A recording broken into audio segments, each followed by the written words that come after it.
Selamat siang, kami dari kelompok 4, Angkatan 35 tahun 2026, dengan anggota yang berjumlah 5 orang. Pada kesempatan ini, kami akan mempresentasikan hasil identifikasi kami terkait kasus pelayanan pemohon paspor pada jam pelayanan ramai.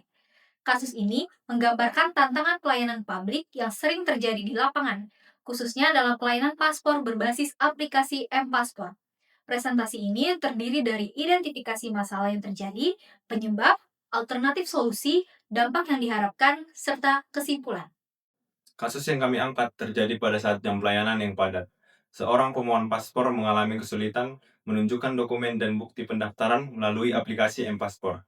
Karena kondisi antrean yang ramai, petugas hanya memberikan arahan secara singkat, sehingga pemohon belum sepenuhnya memahami langkah yang harus dilakukan.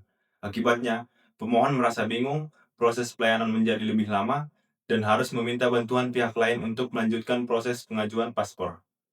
Berdasarkan analisis kami, terdapat beberapa faktor dari sisi petugas. Pertama, fokus petugas lebih banyak pada penyelesaian antrean, sehingga kebutuhan pemohon belum sepenuhnya terakomodasi. Kedua, informasi yang diberikan belum disampaikan secara jelas dan mudah dipahami. Ketiga, koordinasi antar petugas masih perlu ditingkatkan. Keempat, pemohon yang mengalami kesulitan belum mendapatkan pendampingan yang memadai. Selain faktor petugas, terdapat faktor lain yang turut memengaruhi. Sebagian masyarakat masih belum terbiasa menggunakan aplikasi M-Paspor. Kemudian, tingginya jumlah pemohon pada jam-jam tertentu menyebabkan pelayanan menjadi lebih padat. Selain itu, sosialisasi penggunaan layanan digital masih perlu ditingkatkan. Tidak kalah penting, terdapat kelompok pemohon tertentu seperti lansia yang mengalami kesulitan dalam menggunakan teknologi secara mandiri. Untuk mengatasi permasalahan tersebut, kami mengusulkan tiga alternatif solusi. Pertama, meningkatkan kualitas pelayanan melalui pendampingan yang lebih aktif kepada pemohon, terutama bagi masyarakat yang mengalami kesulitan penggunaan aplikasi M-Paspor. Kedua, meningkatkan kompetensi petugas melalui penguatan kemampuan komunikasi pelayanan, pemanfaatan teknologi, dan pemahaman terhadap karakteristik pemohon yang beragam.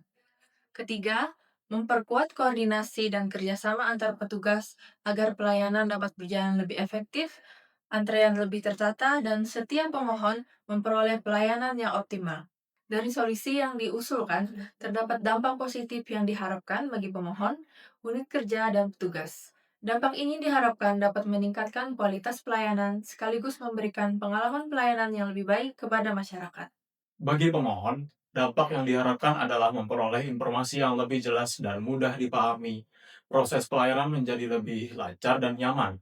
Kebingungan dalam penggunaan aplikasi M-Paspor dapat berkurang, sehingga kesalahan dalam pengajuan paspor juga dapat diminimalkan.